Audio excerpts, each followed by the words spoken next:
Sur le banc des prévenus, 15 hommes et 4 femmes. Tous comparaissent pour avoir participé de près ou de loin à une filière terroriste. La plupart habitent Bruxelles et comparaissent libres. C'est le cas de Hassan Kafi. Gérant d'un salon de coiffure à Gansoren, l'homme va devoir prouver qu'il n'est pas membre de Al-Shabaab, un mouvement terroriste somalien. Il reconnaît être allé en Somalie. En revanche, il conteste formellement avoir été à l'entraînement et avoir participé à des combats avec les milices Al-Shabaab.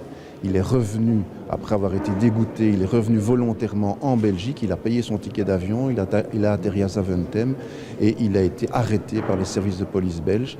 À la suite de quoi il a été libéré sous condition et il respecte à la lettre les conditions qui lui ont été imposées. Pourquoi est-il parti et surtout, comment? Le procès apportera peut-être la réponse, car le dossier est complexe et les responsabilités diverses. Dans ces caisses, on trouve notamment des relevés bancaires. Plusieurs prévenus sont en effet accusés d'avoir financé les filières terroristes. Certains avocats plaideront pourtant l'acquittement. On nous demande toujours pourquoi tous ces jeunes sont partis en Syrie. Alors ils sont partis à tort ou à raison. Mais ils sont partis parce qu'ils ne se sentent pas bien en Belgique. Le type qui se sent bien dans sa peau, il ne part pas faire la guerre.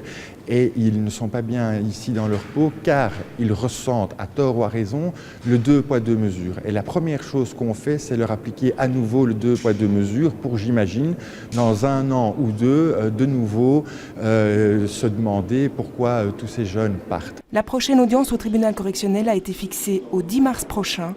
Un procès qui s'annonce d'ores et déjà sous haute tension.